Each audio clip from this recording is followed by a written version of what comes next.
मंच यहाँ तक पहुंचा है कि काफी बार सरकार से वार्ता हुई। 25 फरवरी को सीपी सैनी के आह्वान पर राजस्थान के तमाम नौजवान लोग विधानसभा का घेराव करने के लिए वहां पहुंचे। बहुत से लोगों में भ्रांति हुई। लोगों का यहां तक भी कहना था ये रहा तो मुख्यमंत्री जी के खिलाफ है, कोई क्यों वक्तव्य दे रहे हो, कोई क्यों वक्तव्य दे रहे हो।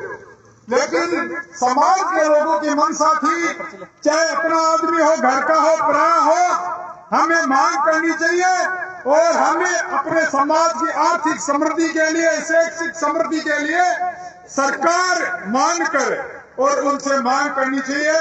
समाज के सब लोगों ने वहां बड़ी तादाद में इकट्ठे हुए और एक नौजवानों में नव चेतना उत्पन्न हुई, एक नई ऊर्जा उत्पन्न हुई कि इस प्रकार हम संगठित होकर और इन चीजों को हम हासिल कर सकते हैं। उसके बाद ये आंदोलन पूरे राजस्थान में फैला।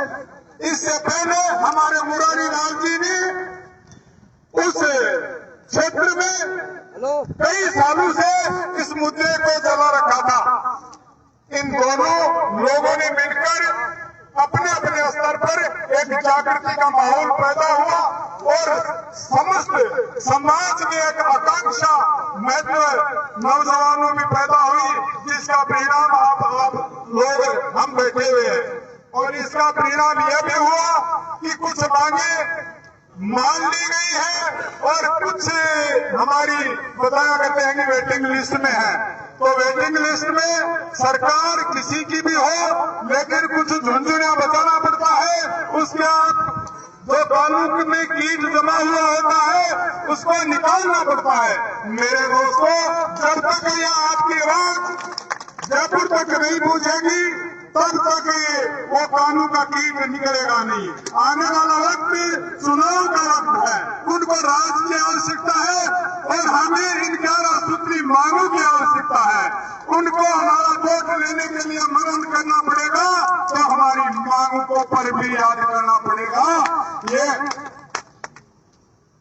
ये समाज जहां बताते हैं कि 85 सीटों पर प्रतिनिधित्व को बदलने की ताकत रखता है और बात उठती है कि सैनी समाज की संख्या 2 करोड़ 1.5 करोड़ बताई जाती है।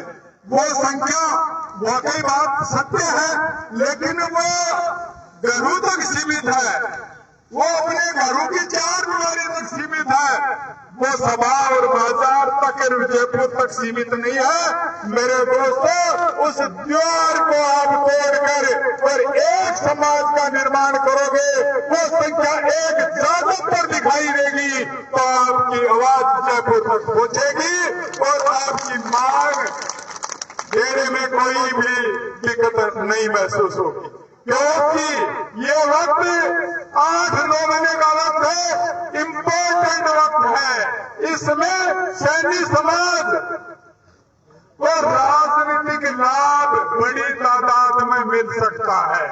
2 बात सिद्ध होती है, या तो वोट अपनों को दिया जाए या अपनों को साथ देने वाले को दिया जाए। ये आह्वान हम करेंगे कि जो लोग 200 की तादाद में यहाँ से विधानसभा में लोग बैठे हैं, जिस क्षेत्र में सैनी समाज है, उन जो प्रतिनिधित्व करते हैं, विधानसभा में बैठते हैं, उनके कानों का कीट ऐसे उपाय से निकालने का कोशिश कीजिए ताकि वो आवाज उस तक भी पहुंचे और राज करने वालों तक भी पहुंचे। ये काम हर विधानसभा में सैनी समाज के नौजवान, बुजुर्ग, बुद्धिमान वर्ग का है, जो किस प्रकार बात करना जानता है, उनके माध्यम से बात की जाए और ये संदेश पहुंचाया जाए। बहुत से लोग इस प्रकार के भी हैं जो राज में है, उनका मुंह बंद है, वो कह नहीं सकते, लेकिन थोड़ा सा कहें कि कह तो बन सका पर लाए तो कैंसर लगा ही सका।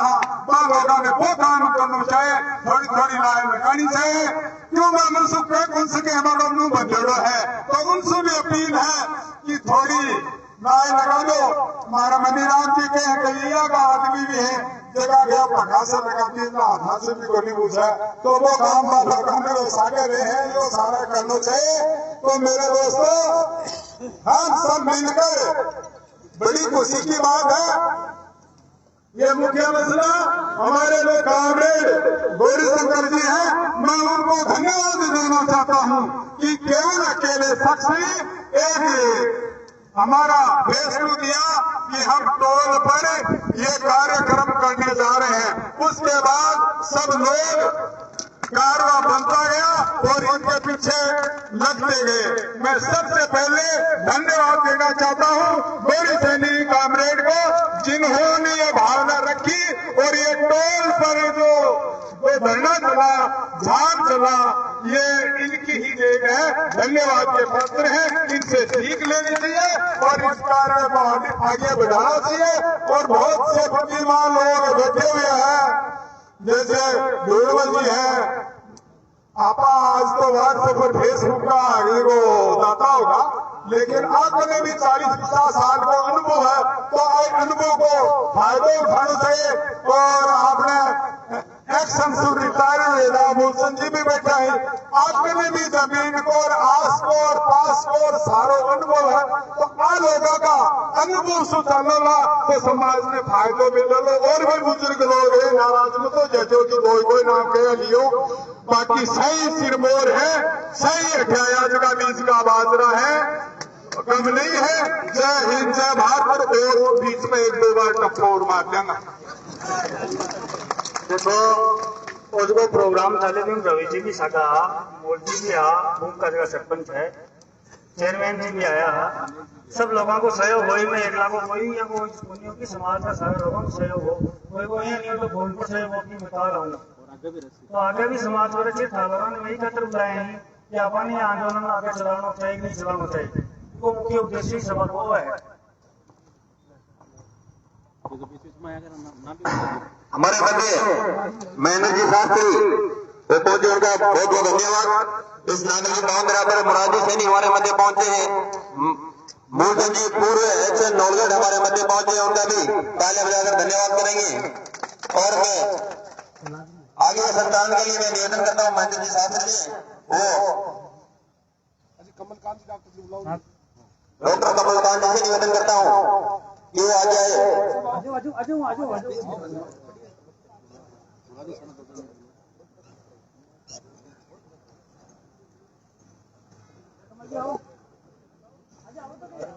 इसमें दो फायदा ही ना है, समाज को भी फायदा जाएगा।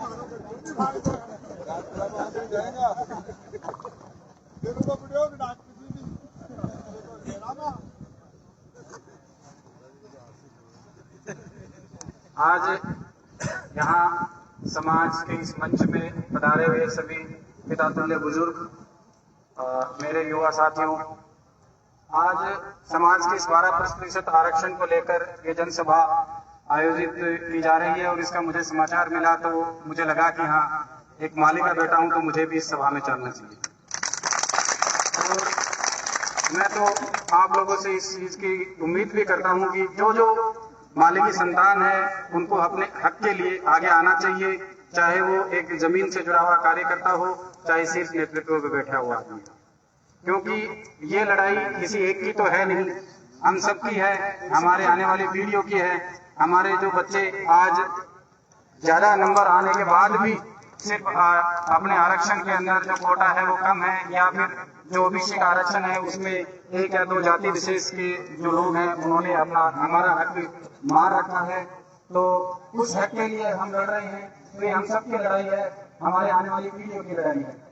इसलिए मैं तो एक छोटी सी बात कहना चाहूंगा कि हर एक मालिक के जो संतान है उसको अपने घरों से बाहर निकलकर किसी भी रूप में हो इस लड़ाई में अपना साथ देना चाहिए, ताकि समाज को हम उनका उचित प्रतिनिधित्व जो है चाहे आरक्षण के माध्यम से सरकारी नौकरियों में हो, और उसके साथ साथ हम अपने नेताओं की बुराई नहीं करें, इन नेताओं के इतने हाथ मजबूत करें कि ये विधानसभा में जाकर हमारी इस हक की लड़ाई के लिए आवाज उठाए वहां पर, ताकि आज हम आरक्षण की लड़ाई के लिए रोड पर उतर आए, परंतु हमारी बात को विधानसभा में बोलने वाला कोई है ही नहीं। एक मुख्यमंत्री है तो वो आपकी बोलेगा, सुनेगा, अपनी तरफ से आपको आरक्षण देगा, क्या क्या करेगा वो।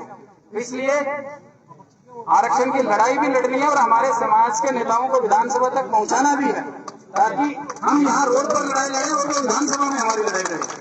तो इसलिए समाज को कार्यकर्ताओं और नेताओं में विभक्त न करें, सबको एक जाजम पर रखें, एक साथ रखें और इस लड़ाई के अंदर सभी अपने अपने स्तर पर पुरजोर तरीके से सहयोग करें, तभी हम ये लड़ाई जीत सकते हैं।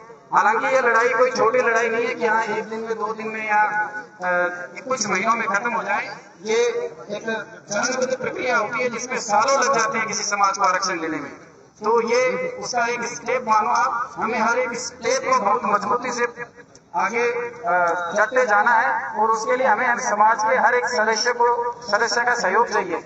तो एक जन चेतना भी हमें समाज में जागृत करनी होगी, क्योंकि हमारे समाज के लोगों की उपस्थिति जो है वो बहुत कम है और इस उपस्थिति को यहाँ पे कम से कम भी 10-15 हजार की संख्या में लोग होने चाहिए, जो 1000-1500 में सिमट गए हैं। तो मैं बस ये चाहूंगा कि यहाँ पे जो भी 1500 लोग आए हैं वो जाएं और कम से कम 10 लोगों को इसके लिए जागृत करें, ताकि अगली सभा हो तो 1500 की जगह 15,000 इकट्ठे हों, तभी हम इस आरक्षण की लड़ाई को जीत पाएंगे। और समाज के नेताओं से भी मेरा ये आग्रह है कि साहब ऐसी लड़ाई के अंदर ये देखो, आपके लिए भी सीधी सी बात है, नेता की जो वो होती है कि उनको तो वोट चाहिए होते हैं, तो वोट मिलेंगे कैसे? हम हमारे समाज के लिए काम करेंगे तभी मिलेंगे, और उनके लिए ये सबसे बढ़िया मौका है अपने लोगों को अपने साथ खड़ा करने का। आरक्षण की लड़ाई में आप साथ खड़े हुए, वोट अपने आप आएंगे, थोड़ी भर के देंगे लोग। अगर आप अपने युवाओं के आरक्षण के लिए लड़ोगे तो वोट क्यों नहीं देंगे? समाज पहले भी वोट देता है समाज के नेताओं को, और उनके हक की लड़ाई लड़ोगे तो और भी बहुत वोट भर के मिलेंगे। तो सभी लोगों से मेरी यही दरख्वास्त है कि इस लड़ाई को पुरजोर तरीके से लड़े, और मुझसे जो भी समाज को सहायता चाहे फिजिकल रूप से हो, मेंटली रूप से हो, इकोनॉमिकल रूप से हो, मैं हमेशा आपको अग्रिम पंक्ति में खड़ा मिलूंगा। धन्यवाद।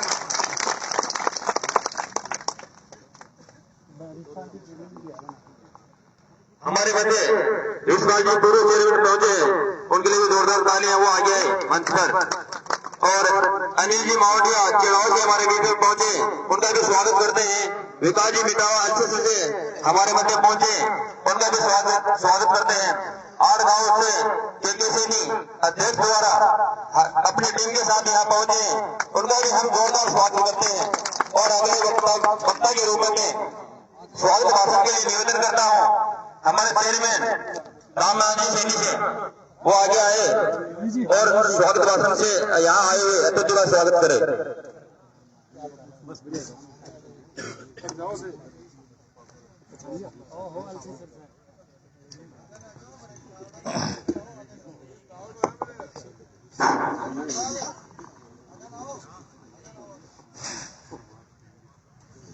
महात्मा ज्योतिराव फुले, माता सावित्रीबाई के साथ ही मैं इस आरक्षण के आंदोलन में शहीद हुए माऊलाल जी सैनी को भी मैं नमन करता हूँ। साथ ही आज की इस विशाल सभा में उपस्थित हमारे बाहर से पधारे सभी मेहमान, नाम सबका जानता हूँ, किसी का छूट जाएगा तो कहेगा कि मेरा नाम बोला नहीं, इसलिए बाहर से जितने भी हमारी इस उदयपुर वाटी की धरती पर पधारे हैं उन सभी का स्वागत है। अभी मंच पे बात ये चल रही थी कि आंदोलन चल रहा है, अपने को क्या करना है, आगे की बढ़ना। लंबे भाषण की मैं समझता हूँ कुछ जरूरत नहीं है। और वैसे सबसे पहले मैं मुख्यमंत्री जी को धन्यवाद देना चाहता हूँ कि जो गुर्जर आंदोलन हुआ था, उस गुर्जर आंदोलन कई साल चलने के बाद में और 2-2 दर्जन शहीद होने के बाद में जो काम उस समय की मुख्यमंत्री वसुंधरा जी ने 5 साल तक भी नहीं किया, वो अशोक जी गहलोत ने सिर्फ 5 दिन में कर दिया। वो क्या कर दिया मैं बताऊं आपको।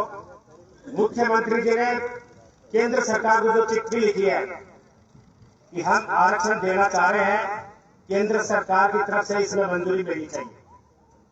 तो मुख्यमंत्री जी अशोक जी गहलोत ने तो आरक्षण का अपना काम कर दिया, लेकिन आरक्षण देना सिर्फ उधर राजस्थान विधानसभा का ही काम नहीं है, ये संविधान का मामला है, उसमें केंद्र सरकार की भी मंजूरी की जरूरत होती है। इसलिए अशोक जी गहलोत ने तो सिर्फ 5 दिन के आंदोलन के बाद नहीं, केंद्र सरकार को, मोदी जी को चिट्ठी लिखी कि राजस्थान में इतना % वाली समाज है, इसकी 12% मांग है और इस संबंध में इनके आरक्षण के देने के संबंध में उनकी राय मांगी है और आरक्षण देने के संबंध में कहा है। तो अपन सब एक बार अशोक जी गहलोत के बहुत बहुत आभारी होंगे कि उन्होंने काम 5 दिन में कर दिया। अशोक गहलोत जिंदाबाद, अशोक गहलोत जिंदाबाद। अब शायद कई लोगों को अशोक गहलोत के नाम से भी चीड़ बढ़ती होगी, लेकिन देखो अरे कई लोगों को हो सकती है, लेकिन मैं बताऊं आपको, हिंदुस्तान में महात्मा ज्योतिराव फुले, माता सावित्रीबाई, हिंदुस्तान में इनका नाम चला था। वैसे मैं बताऊं अशोक गहलोत का नाम भी चलेगा। आज नहीं 50 साल बाद में, 100 साल बाद में। महात्मा ज्योतिराव फुले और सावित्रीबाई फुले को उस समय कोई नहीं जानता था, जानते थे तो लोग खाली महाराष्ट्र में जानते थे, आज पूरे हिंदुस्तान में जानते हैं। वैसे अशोक गहलोत ने ऐसे ऐसे काम किए सरकार के, आम जनता के लिए। उनकी केंद्र सरकार उनकी नकल कर रही है, विदेशों के लोग आ रहे हैं, वो इनके कामकाज की नकल कर रहे हैं, इसलिए कोई सामान्य पुरुष नहीं है। अशोक गहलोत एक महापुरुष आदमी है। अब आगे की बात मैं कहना चाहता हूँ कि आंदोलन अपन यहाँ भी कर रहे हैं, आंदोलन अरोंदा में भी चल रहा है, मुरारी लाल जी कर रहे हैं। मेरी व्यक्तिगत राय में बता रहा हूँ, आंदोलन एक जगह ही चलेगा तो ज्यादा मजबूत होगा। इसलिए मेरा यह कहना कि यहाँ जितने भी लोग हैं, जितने भी भाई बंधु यहाँ बैठे हैं वो हैं, या और कोई जाना चाहते हैं, अपन सब लोगों को भरतपुर अरोंदा में चलना चाहिए, ताकि वहां उन लोगों को मजबूती मिले, उनको संख्या मिले, क्योंकि उनको आज 8-10 दिन हो गए आंदोलन करते हुए। लगातार लोग सड़कों पे बैठ नहीं सकते, 10-10 दिन तक वो लगातार बैठ नहीं सकता, बीमार भी हो सकता है, कुछ भी हो सकता है। तो इसलिए लोग बदलते रहे, 5 दिन दूसरे लोग बैठ गए, 5 दिन दूसरे लोग बैठ गए। तो मेरी व्यक्तिगत राय यह है कि ये सभा अपनी यहाँ जितनी देर चलेगी उतनी देर चलनी चाहिए, और इसके बाद में अपन सब लोगों को जो जितना चाहे भरतपुर अरोंदा चलना चाहिए। धन्यवाद। जय फुले, जय सावित्री।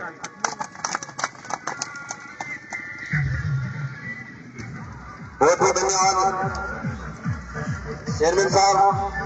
अब मैं वक्ता की आगे खड़े में अजीत तस्वीर से निवेदन करता हूँ कि वो आगे आए और युवाओं को अपने दूसरे भाषण से उद्बोधित करे। अजीत तस्वीर। महात्मा ज्योतिबा फुले, महात्मा ज्योतिबा फुले। अब की बार हम हमारा हक मांगते हैं।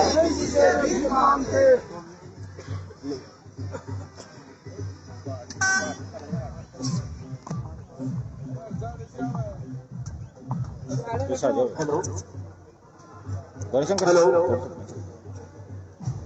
सर्वप्रथम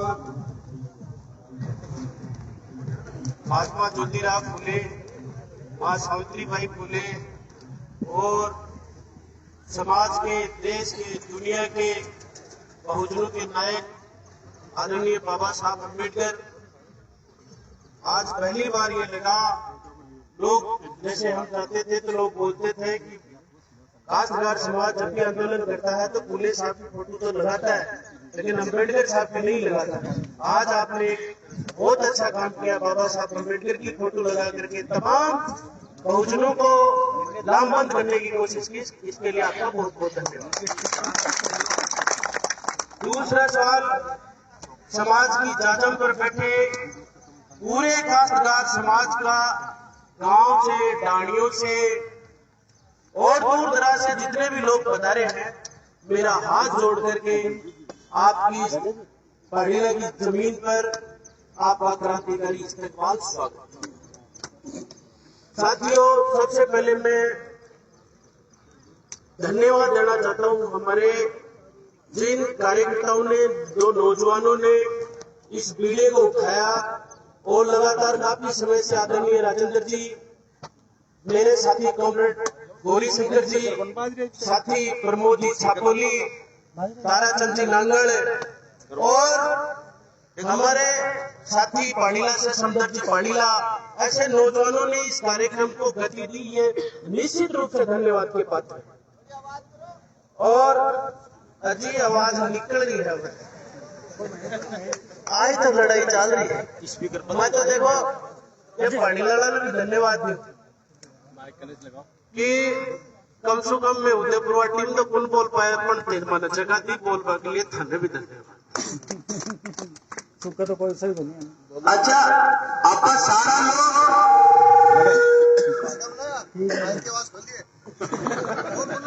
अजय कठेरा की बिल्ली खुड़काऊ ढूंढ रहे गीता राम जी। तो तमाम साथियों का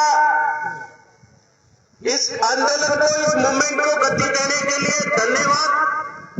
और मेरा समाज की जयजम पर बैठे समाज के मार्गदर्शक मंडल कह सकते हैं, उनसे मेरा विनम्र आग्रह है कि समाज के कई नौजवान मेरे जैसे जोशीले हैं, तो उनकी बात को सुने, क्योंकि समाज के ही बच्चे हैं, आपके सामने नहीं बोलेंगे तो कहां बोलेंगे, इसलिए इन बातों को अदरवाइज नहीं ले।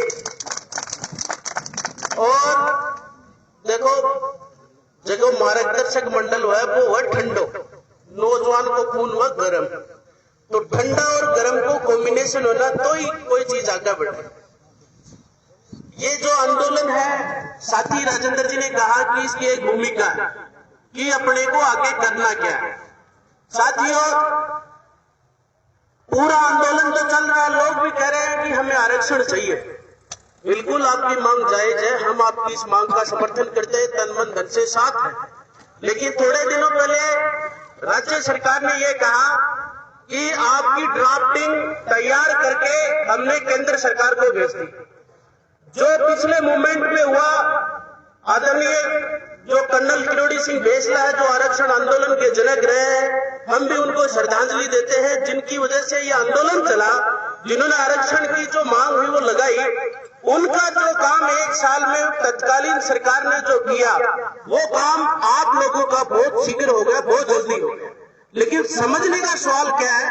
समझने का सवाल यह है कि राजस्थान की सरकार ने जब ड्राफ्ट तैयार करके केंद्र सरकार को भेज दिया, तो राज्य सरकार से तो हमारी मांग यह है कि जो ड्राफ्ट आपने केंद्र सरकार को भेजा है, उस ड्राफ्ट की ड्राफ्टिंग को सार्वजनिक किया जाए।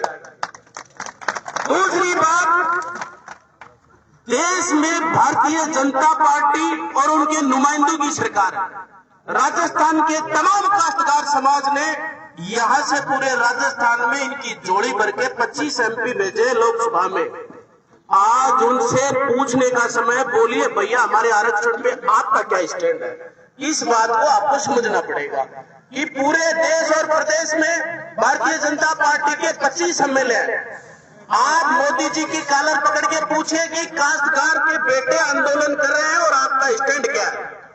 दूसरी जो मांग है वो, इसमें यह मेरा सुझाव है कि यूपी की तर्ज पर राजस्थान की OBC है, उसका वर्गीकरण हो, कि पूरे राजस्थान में जो यूपी की तर्ज पर OBC का वर्गीकरण होगा, तो ये राज्य सरकार के प्रोपोर्शनल है, राज्य सरकार के अधिकार की शक्तियां वो कर सकती है। तीसरी जो अपनी मांग है कि महात्मा फुले बोर्ड बढ़ा दिया आपने, इसके लिए आपको धन्यवाद। लेकिन देवनारायण बोर्ड की तर्ज पर हमारे बच्चों को राजस्थान की सरकार हमारे बोर्ड को कम से कम 2000 करोड़ रुपए अलॉट करे, ताकि उनके लिए शिक्षा और स्वास्थ्य की व्यवस्था हो सके। आपको एक दूसरे को भूल करके इस मूवमेंट को गति देनी पड़ेगी। आप समझ रहे हैं कि आरक्षण की व्यवस्था क्या होगी। जब सरकार इतना बजट आवंटित करेगी, तो राजस्थान में ये जो काश्तकार आया है ना, ये हमारे भरोसे इसलिए आया है कि आने वाले समय में हमारे विद्यार्थियों को स्कॉलरशिप मिलेगी, आने वाले समय में हमारे बेटों को स्कूटी मिलेगी, बेटियों को स्कूटी मिलेगी, और राहत के काम होंगे। ये सारे लोग किस लिए हैं? तो मेरी राज्य सरकार से इस मंच के माध्यम से निवेदन है कि देवनारायण बोर्ड की तर्ज पे महात्मा ज्योतिराव फूले बोर्ड को कम से कम 2000 करोड़ रुपए का बजट आवंटित किया जाए और जो ओबीसी की जो स्कॉलरशिप है, ओबीसी की स्कॉलरशिप को राज्य सरकार पेंडिंग में डाल देती है, ठंडे बस्ते में डाल देती है। तो ये जो ओबीसी की छात्रवृत्ति है, जो जिसमें महात्मा ज्योतिबा फूले बोर्ड बना है, इस बोर्ड में हमारी जो भूमिका है काश्तकारों की, उस बोर्ड में शामिल हो, हमारा जितना भी लाभ है वो इस बोर्ड के माध्यम से हमें मिले, तब जाकर के हमारे नौजवानों का भला हो। चौथी डिमांड अपनी यह है कि जो आंदोलन में जो लोग शहीद हुए उनके एक परिवार को सरकारी नौकरी दी जाए और उनके लालन पालन के लिए उनको जो संस्था संघर्ष समिति जो मुआवजे का मांग कर रही है उनको मुआवजा दिया जाए। ये मोटी मोटी अपनी मांगे हैं, जिन मांगों के ऊपर अपने को सब लोगों को देखो, देश की केंद्र सरकार ने 3 बड़े कानून लेकर के देश की जनता पर थोपे, लेकिन हम आंदोलन कर रहे हैं। तो आंदोलन में मैं एक बात है वो स्पष्ट करना चाहता हूं कि हमारी लड़ाई देश की और प्रदेश की सरकारों से, न कि किसी समाज से। हमारी किसी भी समाज से कोई लड़ाई नहीं है, हमारी लड़ाई देश की केंद्र सरकार और राजस्थान की राज्य सरकार से हमारी लड़ाई है। और इस लड़ाई को, इस आंदोलन को जो हमारी संघर्ष समिति है उदयपुर वाटी के, झुंझुनू की, भरतपुर की, राजस्थान की, जो इस हिसाब से कवर कर रही है, इस आंदोलन में हम जितनी भी अपने शांतिपूर्ण तरीके से संख्या के हिसाब से जितना इस आंदोलन को लंबा खींचेंगे, वो लंबा तब खींचेंगे जब वो कमेटी हमें यह कहेगी कि आज आपको उदयपुर वाटी में गृह मंत्री है या देश के प्रधानमंत्री आपको पुतला फूंकना है, तो हम सारे लोग आएंगे, समाज की जांच पर फैसला करेंगे और उनका जो प्रोटोकॉल होगा उसका पालन करेंगे। साथियों, लोकल पॉलिटिक्स पे मैं ज्यादा नहीं बोलना चाहता, लेकिन हमें बहुत बार खुशी भी होती है और बहुत बार दुख भी होता है कि जो काम पहुंच माउंडिया, तो भाई पहुंची माउंडिया साहब थे भी थारा जगह वो सीपी जोशी प्रदेश अध्यक्ष बने, बिके कान में फूंक मार दीजिए कि काश्तकार समाज ने ही आरक्षण दियो जाए, नहीं तारीख कब्जी कौन मिटेगी, आपका चुनाव होगा, मैंने बीजेपी आड़ा खोल लीजिए भाई। और भगवान जी रहे तो मैंने भी कहते कि तारा टोडास रहा थे भी मिल लीजिए, नहीं तारो भी सुपड़ो साथ कर भेजावा कि जो आपने सजा आप अभी के सजा इनके बुराई है जी। आज आप बात करा तो चिकन करा, आज मन खाना नहीं चाहे, लेकिन मैं एक छोटी सी बात आप लोगों के बीच में खैर जा रहे हो कि आज उदयपुर वाटी की दशा,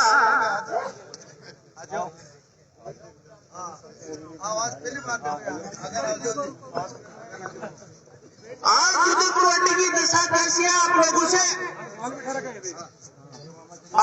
से छुपी हुई नहीं है।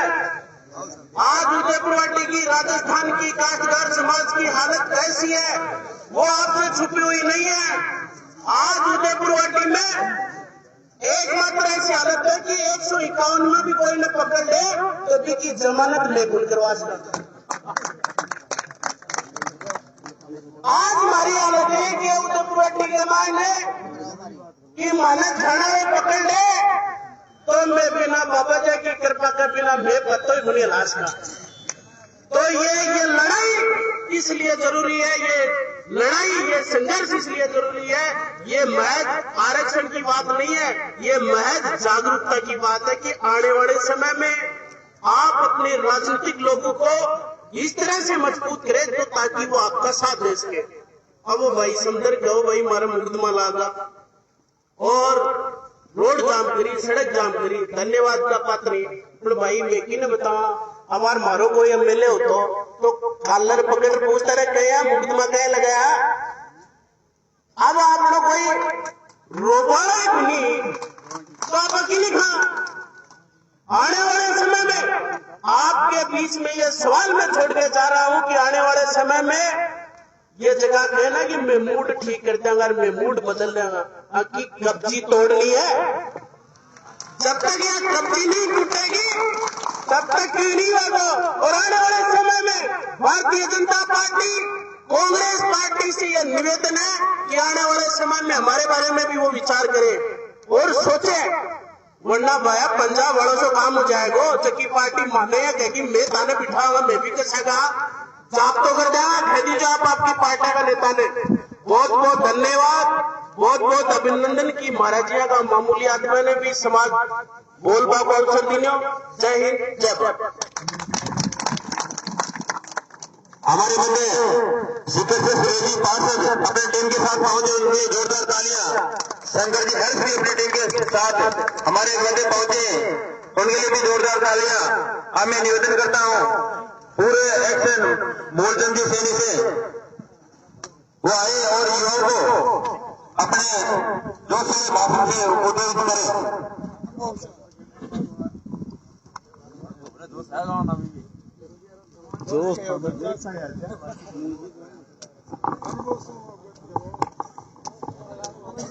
मैं सर्वप्रथम बाबा भीमराव जी, महात्मा ज्योतिराव फुले, सावित्रीबाई फुले को नमन करते हुए, मोहन सिंह जी जिन्होंने इस आंदोलन में अपने आप को आहुत करके परिवार से, हम लोगों से बिछोड़ करके एक मार्गदर्शन वाला काम किया, उनको भी मैं श्रद्धांजलि देता हूँ।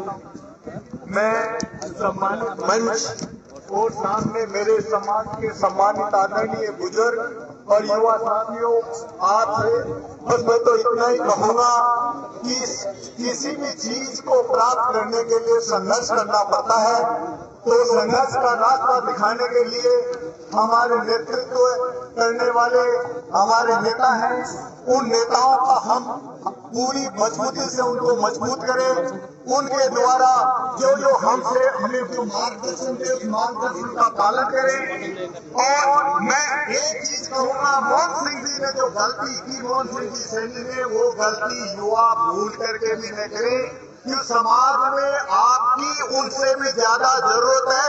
समाज को आप जो इस संघर्ष करके जो दे सकते हो, वो उस बलिदान से नहीं मिलने वाला। और जब हमारा मार्गदर्शन मंडल कहे कि आज बलिदान की जरूरत है, उसी बलिदान देने का प्रयास करें। ये जोश में आके होश खोने का काम कतई न करें। ये हमारे समाज, राष्ट्र समाज और परिवार के लिए सबसे बड़ा नुकसान होता है। तो मैं आप लोगों को, यानी जो इतने लोग जो एक समाज को हमारे लिए जो आयोजक मंडल ने एक जो छोटा सा मैसेज दिया, उसमें आप लोगों ने जो अपना आप को टाइम देकर के उपस्थित हुए, आप सब लोग साधुवाद के पात्र हैं और समाज के सजग प्रेरक होने के प्रतीक है। मैं आप लोगों से इतना कहूंगा कि ये जागृति हमारे महिला मंडल